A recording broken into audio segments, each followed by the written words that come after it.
Welcome to night bulletin. ఇక వార్త వివరాల్లోకి వెళ్తే హైదరాబాద్ లో వైఎస్ఆర్ కాంగ్రెస్ పార్టీ విస్తృత స్థాయి సమావేశం ఘనంగా జరిగింది. పార్టీ అధినేత మాజీ ముఖ్యమంత్రి వైఎస్ జగన్మోహన్ రెడ్డి అధ్యక్షతన ఈ సమావేశం జరిగింది. రాష్ట్ర వ్యాప్తంగా ఉన్న పార్టీ కీలక నాయకులు, కోఆర్డినేటర్లు, రాష్ట్ర ప్రధాన కార్యదర్శులు, పీఏసీ సభ్యులు, జిల్లా అధ్యక్షులు, పార్లమెంట్, అసెంబ్లీ, నియోజకవర్గ సమన్వయకర్తలు పెద్ద ఎత్తున హాజరయ్యారు. ఈ సమావేశంలో పార్టీ భవిష్యత్ వ్యూహాలు, ప్రజలకు చేరువయ్యే విధానాలు, రాబోయే ఎన్నికల్లో పార్టీ గెలుపు కోసం చేపట్టాల్సిన చర్యలపై విస్తృతంగా చర్చించారు.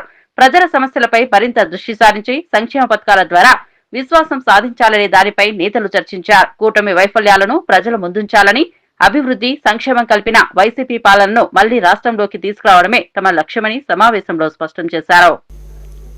మీ అందరి సమక్షంలో రాష్ట్రంలో అన్యాయానికి గురైన కార్యకర్తల కోసం డిజిటల్ బుక్ ఈరోజు లాంచ్ చేస్తా ఉన్నాం.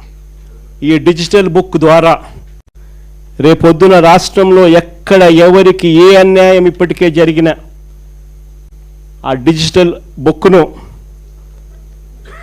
వీళ్ళు దీన్ని ఉపయోగించుకొని రెండు రకాలుగా ఈ డిజిటల్ బుక్ పనిచేస్తుంది. /digitalbook/vySRCP.com లోకి వెళ్ళి ఎంటర్ అయ్యి మీ ఫోన్ నెంబర్ను టైప్ చేయగానే ఓటీపీ వస్తుంది. దాన్ని ఎంటర్ చేయగానే లొకేషను, కెమెరా, పర్మిషన్ అడుగుతుంది. అది మీరు ఇవ్వగానే మొదట మీకు జరిగిన అన్యాయం గురించి వివరాలు అడుగుతుంది, మీరు నమోదు చేయాలి. ఆ తర్వాత మీ దగ్గర ఏమైనా ఈ అన్యాయానికి సంబంధించిన ఫోటోగ్రాఫ్స్, ఆధారాలు, ఇంకా ఏదైనా అప్లోడ్ చేసే కార్యక్రమాలు కూడా చేయాలి. ఆ తర్వాత అది ఆటోమేటిక్లీ ఆ డిజిటల్ బుక్లో స్టోర్ అయిపోతుంది. ఇది ఒక రకమైన పద్ధతి. రెండో పద్ధతి IVRS విధానం కూడా ఉంది. అంటే ఒక టెలిఫోన్ నెంబర్ 04049171718 ఈ ఫోన్ నెంబర్కు మీరు ఫోన్ చేస్తే వైఎస్ఆర్సిపి అన్యాయానికి గురైన కార్యకర్తల కోసం డిజిటల్ బుక్లో ఫిర్యాదు చేయొచ్చు. ఫోన్ చేసిన వెంటనే బీప్ సౌండ్ వస్తుంది. వెంటనే ఫిర్యాదు చేయాలనుకున్న వాళ్ళు తమకు జరిగిన అన్యాయము, తాము ఏ నియోజకవర్గం నుంచి చేస్తున్నారో చెప్పాలి. ఆ తర్వాత ఎవరి మీద కంప్లైంట్ చేస్తున్నారో, జరిగిన అన్యాయం ఏమిటో, ఆ వివరాలు ఏమిటో కూడా చెప్పాలి. అలా చెప్పిన వెంటనే ఆ నెంబర్కు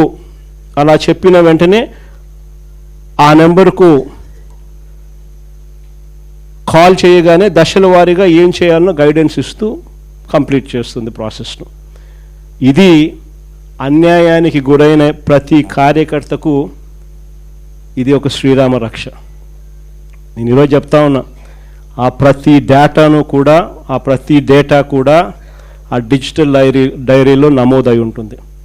రేపొద్దున మనం అధికారంలోకి వచ్చిన తర్వాత ఈ డిజిటల్ డైరీలో నమోదు చేసిన ఈ కేసులను మీద ప్రత్యేకమైన బృందాలను పెడతాం.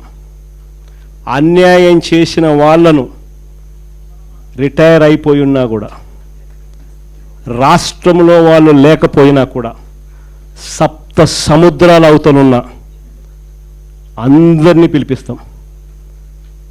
చట్టం ముందర నిలబెట్టించి శిక్ష పడేలా అన్యాయానికి ఈరోజు గురైన వ్యక్తికి సంతోషం కలిగించేలా ప్రతి అడుగు దీని ద్వారా పడుతుంది. ఖచ్చితంగా వీళ్ళేదో రెడ్ బుక్ అంటా ఉన్నారు. రేపు పొద్దున డిజిటల్ బుక్ ఎలా ఉంటుందో కూడా వీళ్ళందరికీ కూడా అర్థం కావాలి. విజయవాడ ఇంద్రకీలాద్రి అమ్మవారిని రాష్ట్ర assembly deputy speaker Raghuram Krishnamraju దర్శించుకున్నారు. ఆలయ అధికారులు ఆయనకు మర్యాదపూర్వక స్వాగతం పలికి ప్రత్యేక దర్శన ఏర్పాట్లు చేశారు. అమ్మవారిని దర్శించిన అనంతరం వేద పండితులచే వేద ఆశీర్వచనం అందుకున్నారు. తర్వాత ఆలయ అధికారులు లడ్డూ ప్రసాదం, అమ్మవారి చిత్రపటాన్ని అందజేశారు. ఈ సందర్భంగా డిప్యూటీ స్పీకర్ మాట్లాడుతూ దసరా శరన్నవరాత్రి సమయంలో అమ్మవారిని దర్శించడం తన జీవితంలో గొప్ప అదృష్టంగా భావిస్తున్నానన్నారు. అన్నపూర్ణాదేవి అలంకరణలో ఉన్న అమ్మవారిని చూసి హర్షం వ్యక్తం చేశారు.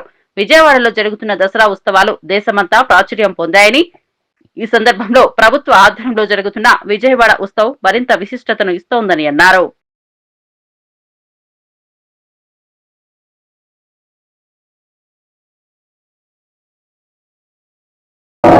దసరా ఉత్సవాలు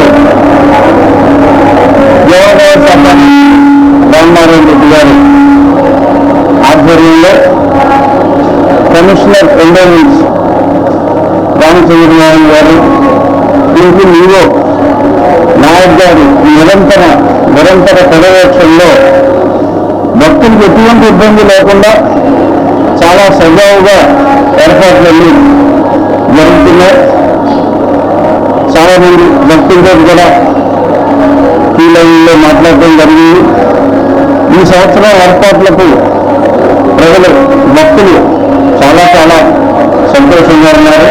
ఇలాగే ఈ నవరాత్రులు దశలు ప్రశాంతంగా భక్తులందరూ అమ్మవారి దర్శనం చేసుకోవాలని, అలాగే విజయవాడలో జరగనున్న మొన్న ప్రారంభమైన విజయవాడ ఉత్సవం కూడా. మాజీ మంత్రి రోజా విజయవాడ ఇంద్రకీలాద్రి అమ్మవారిని దర్శించుకున్నారు. ఆలయ అధికారులు ఆమెకు మర్యాదపూర్వక స్వాగతం పలికారు. అమ్మవారిని దర్శించిన అనంతరం రోజా మీడియాతో మాట్లాడుతూ ప్రతి ఏడాది అమ్మవారి దయతో సాఫీగా దర్శనం కలుగుతోందని అన్నారు. ఆలయంలో ఏర్పాట్లు చక్కగా ఉన్నాయని, అధికారులు శ్రద్ధతో నిర్వహిస్తున్నారని అభినందించారు. ఈ సందర్భంలో రోజా ఒక ప్రత్యేక కోరిక వ్యక్తం చేశారు. వైఎస్ఆర్ కాంగ్రెస్ పార్టీ తిరిగి అధికారంలోకి రావాలని, జగన్ మళ్లీ ముఖ్యమంత్రిగా బాధ్యతలు చేపట్టాలని అమ్మవారిని ప్రార్థించానన్నారు. ప్రజలు జగన్ పై ఉన్న విశ్వాసంతో పార్టీకి మద్దతు ఇస్తారని, రాష్ట్రంలో మళ్లీ అభివృద్ధి, సంక్షేమ పథకాల పునరుద్ధరణ జరుగుతుందని విశ్వాసం వ్యక్తం చేశారు.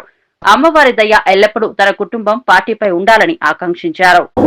దసరా సందర్భంగా దేవి నవరాత్రుల్లో ఈరోజు 3వ రోజు అమ్మవారు అన్నపూర్ణాదేవి అలంకరణలో చాలా అద్భుతంగా అందరికీ దర్శనం ఇవ్వటమే కాకుండా వచ్చే ప్రతి ఒక్కరికి, అలాగే ఇళ్లలో కూర్చొని అమ్మని తలుచుకున్న ప్రతి ఒక్కరికి అమ్మ కృపా కటాక్షాలు మెండుగా ఉండాలని మనస్ఫూర్తిగా కోరుకుంటున్నాను.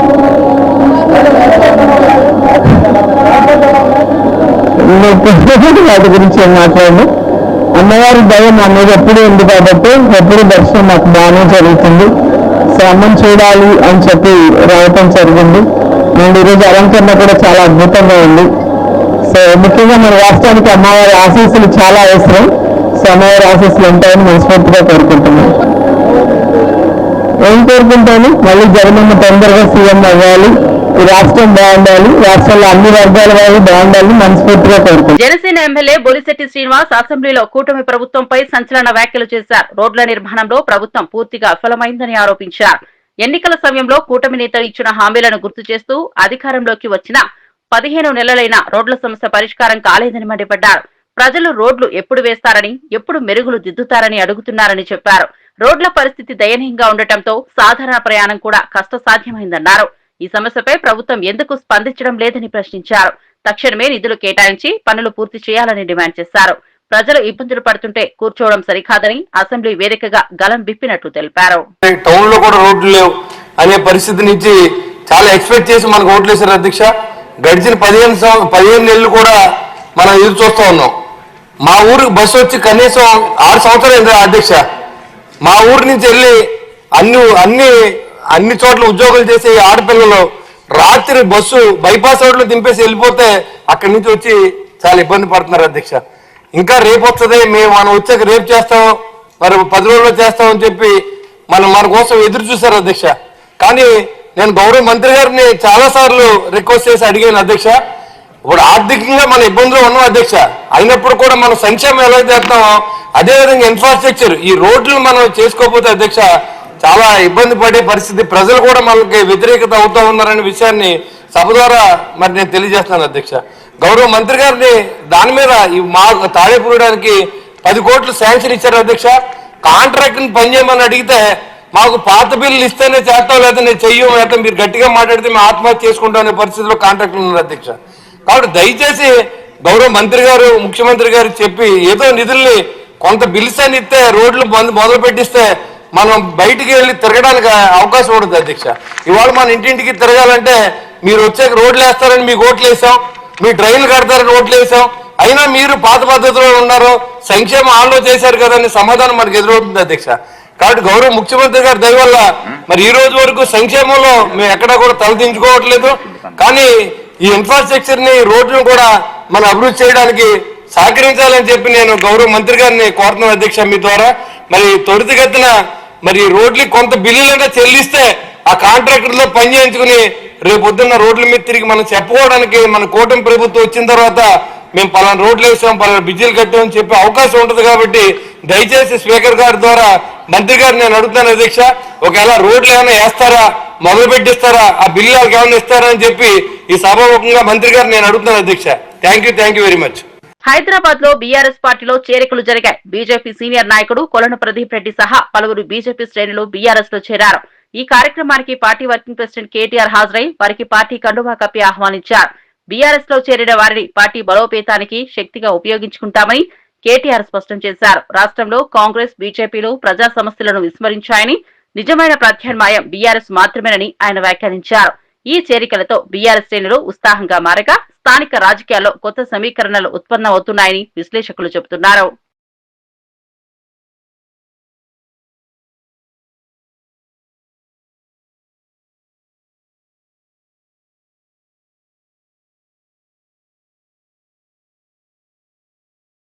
ఆడ మేడిగడ్డను ఎండబెట్టిండు, నీళ్ళు ఇస్తలేరు రేవంత్ రెడ్డి. ఇయ్యాడు. ఎందుకు ఇయ్యాడు? ఎందుకంటే ఆయన బాస్ కిందున్నాడు చంద్రబాబు నాయుడు. నువ్వు కడితే బరాబర్ మర్యాద ఉండదు రాబాయ్ అంటే కిందికి నీళ్ళు పోవన్నాయి. మరి ఇయ్యాడు. ఆయన ఆడిచ్చినట్టు ఈయన పాపం ఈయనదేమని ఈయన కోవట్టు చిన్న మనిషిన వాళ్ళిద్దరు ఎట్లా ఆడిస్తే అట్లా ఆడేటోడు ఈయన చేతులు ఏముంటుంది. అట్లాగే ఇప్పుడు నిన్న మీరు చూసిండ్రు పక్కకు కర్ణాటకలో ఆల్మట్టి డ్యామ్ హైట్ పెంచుతుండ్రు 5 ఫీట్లు. ఒక్క డ్యాము ఆల్రెడీ కట్టి ఉన్న డ్యాము 5 ఫీట్లు పెంచినందుకు వాళ్ళు ఎంత ఖర్చు పెడుతున్నారు ఎరికేనా? 70,000 కోట్లు ఒక భూసేకరణకే. 70,000 కోట్లు. అదే కేసీఆర్ గారు 40 లక్షల ఎకరాలకు నీళ్ళు ఇచ్చే ప్రాజెక్టు దాని మీద 93,000 కోట్లు ఖర్చు పెడితే తిన్నాడు 1,00,000 కోట్లు తిన్నాడు వేసుకపోయింది ఇంట్లోకి. మనం ఎప్పుడైనా ఆలోచించినామా కనీసం? అరే 93,000 కోట్లు ఖర్చు అయిన ప్రాజెక్టులో 1,00,000 కోట్లు ఎవడెట్లా తింటాడు? మరి 1,00,000 కోట్లు ఈయననే తింటా బరాజులు ఎవడు కట్టిండు? ఆ పంప్ హౌజ్లు ఎట్లా కట్టిర్రు? ఆ సొరంగ మార్గాలు ఎట్లా కట్టిర్రు? మరి ఆ మొత్తం కాలువలు ఎట్లా కట్టిండ్రు? గన్ని రిజర్వాయర్లు ఎట్లా వచ్చినాయి? గిన్ని నీళ్ళు ఎట్లా వస్తున్నాయి?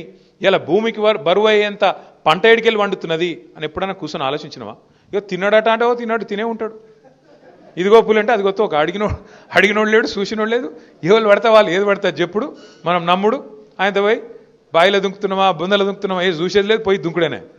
హైదరాబాద్ కృష్ణానగర్ లో వరద సమస్యలను పరిశీలించిన మంత్రి పొన్నం ప్రభాకర్, వివేక్ వెంకటస్వామి స్థానికులతో మాట్లాడారు. వర్షం తక్కువ సమయంలో అధికంగా పడటంతో రోడ్లపై నీరు నిలిచి ప్రజలు ఇబ్బందులు ఎదుర్కొంటున్నారని తెలిపారు. గత పాలకులు హైదరాబాద్ ను నిర్లక్ష్యం చేశారని ఆరోపించారు. ప్లాన్ ఆఫ్ యాక్షన్ సిద్ధం చేసి open drainage and ground drainage పనులు పూర్తి చేసి ఇలాంటి సమస్యలు పునరావృతం కాకుండా చర్యలు తీసుకుంటామని హామీ ఇచ్చారు. స్థానిక ప్రజలతో మాట్లాడుతూ సమస్యలను త్వరగా పరిష్కరించేందుకు ప్రభుత్వ యంత్రాంగం కృషి చేస్తోందని భరోసా ఇచ్చారు. తెలంగాణ కోసం కొట్లాడుతున్నాము. తెలంగాణ వచ్చిన తర్వాత రాజధాని హైదరాబాద్ లో ఉన్నటువంటి పరిస్థితులు చూస్తే దురదృష్టకరం. అందుకే ఇప్పుడు హైదరాబాద్ ఇన్ఛార్జ్ మంత్రిగా సహచర మంత్రులు అందరూ డాక్టర్ వివేక్ గారు మిగతా అందరూ కూడా కలిసి హైదరాబాద్ నగరం మొత్తంగా ఉన్నటువంటి ఇటువంటి సమస్యలు పరిష్కరించే కార్యక్రమం కొనసాగుతుంది. ఈ కృష్ణానగర్ లోపల గతంలో చూసాం, మొత్తం ఓవర్ఫ్లో అయి రోడ్ల మీద నడిచేటువంటి పరిస్థితి లేదు. బిహెచ్ఎంసీ తరఫున, అదేవిధంగా వాటర్ బోర్డు తరఫున, అదేవిధంగా హైదరాబాద్ తరఫున ఇక్కడికి వచ్చి వాటిని ఏ విధంగా రివైవ్ చేయాలి, ప్రజలకు ఇబ్బంది లేకుండా డ్రైనేజ్ కానీ అన్ని వాటర్ అంతా కూడా వాటర్ ఫ్లో వర్షం మళ్ళీ ఒక ప్లాన్ ఆఫ్ యాక్షన్ చేస్తా ఉన్నాం.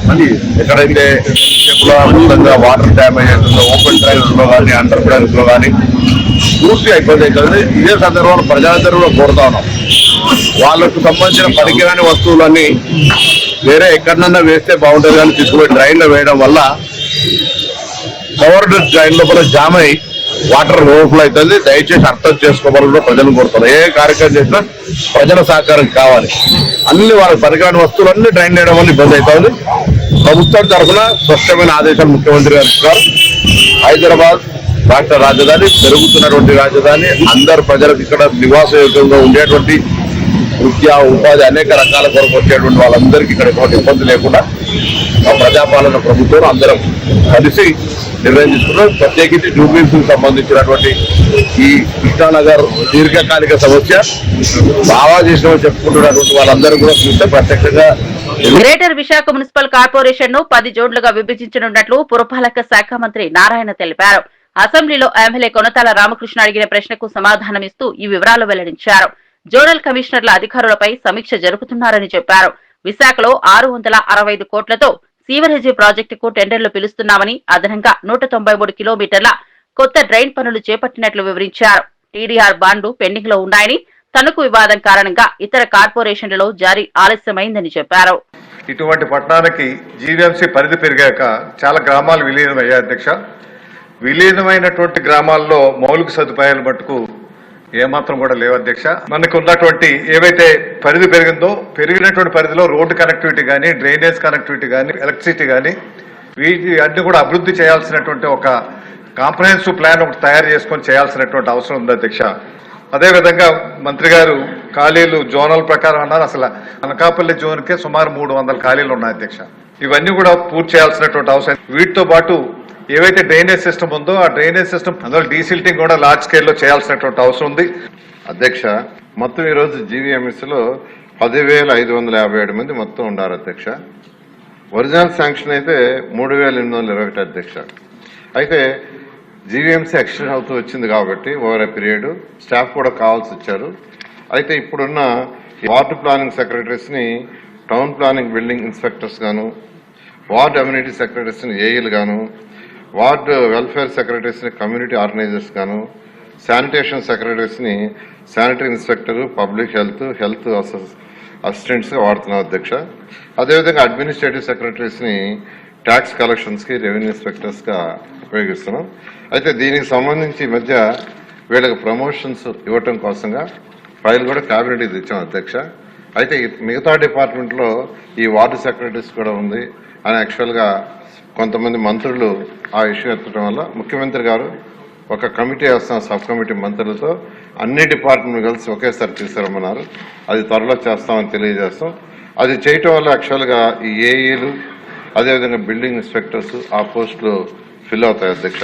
తర్వాత విశాఖపట్నంలో డ్రైన్స్ తీసుకుంటే టోటల్ రిక్వైర్మెంట్ 4,863 కిలోమీటర్లు కావాలి అధ్యక్ష. దానికి కానీ ఉండేది 3,583 కిలోమీటర్లు అధ్యక్ష. ఆన్ గోయింగ్ వర్క్స్ చిన్నవి పెద్దవి కలిసి 193 కిలోమీటర్లు అధ్యక్ష. బ్యాలెన్స్ 1,086 కిలోమీటర్లు అధ్యక్ష బ్యాలెన్స్ చేయాల్సింది. అదే అనకాపల్లిలో తీసుకుంటే 10.21 కిలోమీటర్లు యాక్చువల్గా బ్యాలెన్స్ వర్క్ చేయాల్సింది అధ్యక్ష. అదేవిధంగా అర్బన్ ఫ్లడ్ రిస్క్ మేనేజ్మెంట్ కింద 200 కోట్లతో ఒక ప్రపోజల్ కేంద్రానికి పంపించింది అధ్యక్ష. అది వస్తే వెంటనే దాన్ని టేకప్ చేయడం జరుగుతుంది అధ్యక్ష. అయితే ఈరోజు సభ్యులు అడిగినట్టు ఎమ్మెల్యే వైజ్ జోన్స్ యాక్చువల్గా ఆల్రెడీ ఇన్స్ట్రక్షన్స్ ఇచ్చాము. మొత్తం 10 జోన్స్గా చేశారు అధ్యక్ష. దాన్ని ఇంప్లిమెంటేషన్ ఇమీడియట్గా చేస్తామని సభ్యులకు తెలియజేస్తున్నాను అధ్యక్ష. జోనల్ కమిషనర్స్కి పవర్స్ అడిగారు, దాని విషయం కూడా పరిశీలిస్తామని తెలియజేస్తున్నాను. వైఎస్ఆర్ కాంగ్రెస్ సీనియర్ నేత మాజీ మంత్రి జోగి రమేష్ చంద్రబాబు పాలనపై తీవ్ర వ్యాఖ్యలు చేశారు. రాష్ట్రంలో ప్రజలు దసరా పండుగ ఆనందంగా కూడా మర్చిపోయే స్థితిలో ఉన్నారని గుర్తు చేశారు. అన్ని వర్గాల ప్రజలు ఇబ్బందులు పడుతున్నారని, ధరలు పెరిగి సంక్షేమ పథకాలు ఆగిపోయాయని విమర్శించారు. ప్రజల కోసం వైసీపీ ఎల్లప్పుడూ అండగా ఉంటుందని, రాబోయే ఎన్నికల్లో కూడా వైసీపీ గెలుపు ఖాయమని విశ్వాసం వ్యక్తం చేశారు. స్టార్ట్ అయిన ఆనందం కూడా రాష్ట్ర ప్రజలు లేదు. అంటే చంద్రబాబు నాయుడు పరిపాలన అనేది ఎంత చండాలంగా ఉన్నది ఈ పాటికి మనకు అర్థమవుతోంది. ఒక పక్కనేమో మెడికల్ కాలేజీలు అన్నీ కూడా ప్రైవేటీకరణ చేస్తామని చెప్పేసి చంద్రబాబు నాయుడు, ఒక పక్కనేమో వీటీపీఎస్ విద్యుత్ సంబంధించిన ఫ్లై యాష్ కాంట్రాక్టులన్నీ కూడా ప్రైవేట్ పరం చేసే పరిస్థితులు, ఒక పక్కనేమో పిల్లలకి ఫీజులు కట్టక ఆ పిల్లలందరూ కూడా ఆ యాజమాన్యాలు పిల్లల్ని వేధించే పరిస్థితులు, ఒక పక్కనేమో ఆరోగ్యశ్రీ హాస్పిటల్స్ అన్నీ కూడా కనీసం వాళ్ళకి డబ్బులు చెల్లించలేని పరిస్థితుల్లో వాళ్ళకి బాకీలు పడ్డ ప్రభుత్వం ఈ రోజున కొన్ని వందల వేల మంది చనిపోతున్న పరిస్థితులు. అందరికీ కూడా ప్రజలందరికీ కూడా వైఎస్ఆర్ కాంగ్రెస్ పార్టీ తరఫున, జగనన్న తరఫున భరోసా ఇస్తా ఉన్నాం. గ్రామ గ్రామాన కూడా పార్టీని బలోపేతం చేస్తూనే, ప్రజలకు అండగా ఉంటూనే ఎన్నికలకి సన్నద్ధం. అంటే ఏ ఎన్నికలు వచ్చినా వైఎస్ఆర్ కాంగ్రెస్ పార్టీ ఎప్పుడు కూడా రెడీ అనే విధంగా మేమందరం కూడా దశ దిశ మా బాస్ మా అందరూ కూడా చెప్పారు. నాగర్ కర్నూలు పార్లమెంట్ సభ్యుడు మల్లు రవి గాంధీ భవన్ లో ప్రెస్ మీట్ నిర్వహించారు. ఈ సందర్భంగా రాష్ట్ర జాతీయ రాజకీయ పరిణామాలపై స్పందిస్తూ ప్రజల సమస్యలు, అభివృద్ధి కార్యక్రమాలు, కేంద్రం తీసుకుంటున్న విధానాలపై అభిప్రాయాలు వెల్లడించారు. కాంగ్రెస్ పార్టీ బలోపేతం కోసం ప్రతి స్థాయిలో కృషి చేస్తున్నామని చెప్పారు. ప్రజల ఆశలను నెరవేర్చే దిశగా పోరాటం కొనసాగుతోందని తెలిపారు. ప్రస్తుత పరిస్థితుల్లో ప్రజలకు నమ్మదగిన ప్రత్యామ్నాయం కాంగ్రెస్ మాత్రమేనని, ప్రతి గ్రామంలో పార్టీ బలోపేతం కోసం కృషి చేస్తామని మల్లు రవి స్పష్టం చేశారు. తెలంగాణ రాష్ట్రంలో ముఖ్యమంత్రి రేవంత్ రెడ్డి గారు ముఖ్యమంత్రి అయిన తర్వాత తీసుకుంటున్నటువంటి అత్యంత విప్లవాత్మకమైనటువంటి నిర్ణయాలు, ముఖ్యంగా ఎడ్యుకేషన్లో, అగ్రికల్చర్లో, హెల్త్లో ఎక్కడా తీసుకోవటం లేదు.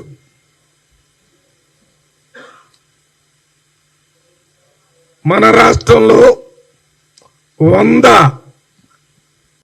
ఇంటిగ్రేటెడ్ రెసిడెన్షియల్ స్కూల్స్, ఒక్కొక్క స్కూల్కి 200 కోట్ల రూపాయలు, ఒక్కొక్క స్కూలు హాస్టల్ 25 ఎకరాల్లో,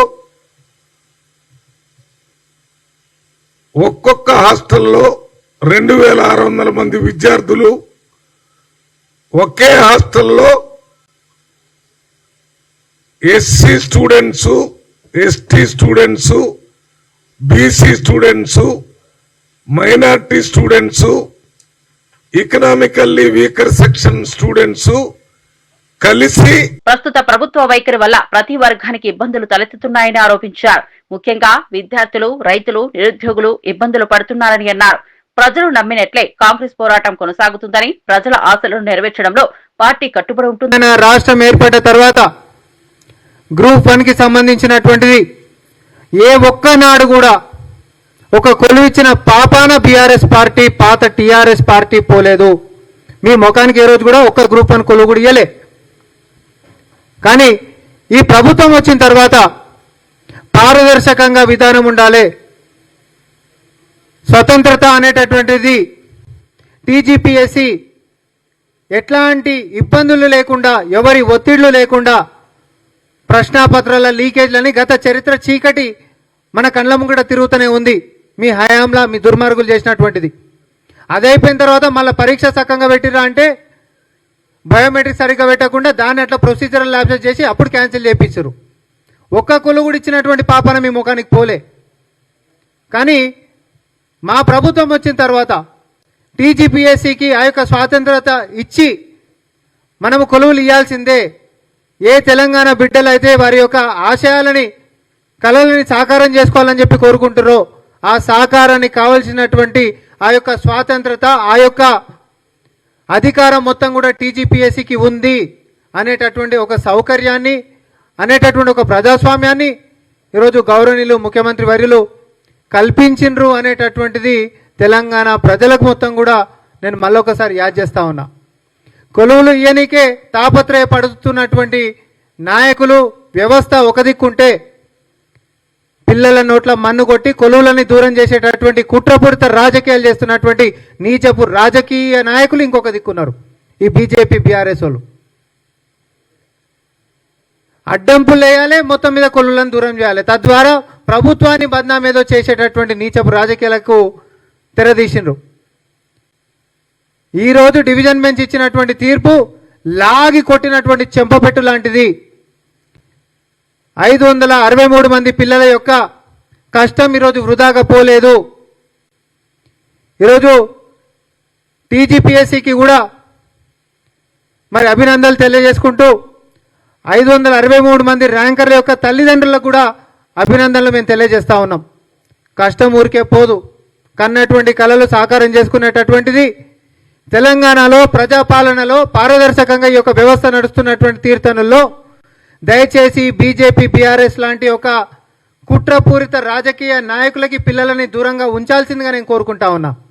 ఇది ఈ కొలువులకే కాదు, భవిష్యత్తులో అన్ని కొలువులకు కూడా కాళ్ళలకు కట్టెలు పెట్టేటటువంటి కుట్రలు ఈ రెండు పార్టీలు చేస్తాయి. ఎందుకంటే ఒకరికి కేంద్రంలో ఇస్తున్నటువంటి చరిత్ర లేదు, ఇంకొకరికి గతంలో అధికారంలో ఉన్నప్పుడు ఇచ్చిన చరిత్ర కూడా లేదు. ఇచ్చేటటువంటి ఆలోచన ఉంటున్నటువంటి మమ్మల్ని ముంగడికి సాగనీయకుండా బద్నాం చేసేటటువంటి రాజకీయాలు ఎవరైతే చేస్తారో తస్మాత్ జాగ్రత్త తెలంగాణ సమాజమా అని చెప్పి మేము ఈరోజు విజ్ఞప్తి చేసుకుంటా ఉన్నాం. మళ్ళొకసారి 563 మంది గ్రూప్ 1 ర్యాంకర్లకి గత ప్రభుత్వ హయాంలో గృహ నిర్మాణ శాఖను ముక్కలు ముక్కలుగా చేశారని మాజీ మంత్రి పొంగులేటి శ్రీనివాసరెడ్డి విమర్శించారు. పేదలకు ఇల్లు ఇవ్వాల్సింది పోయి కమిషన్ల కోసం ప్రాజెక్టులు నిలిపేశారని ఆరోపించారు.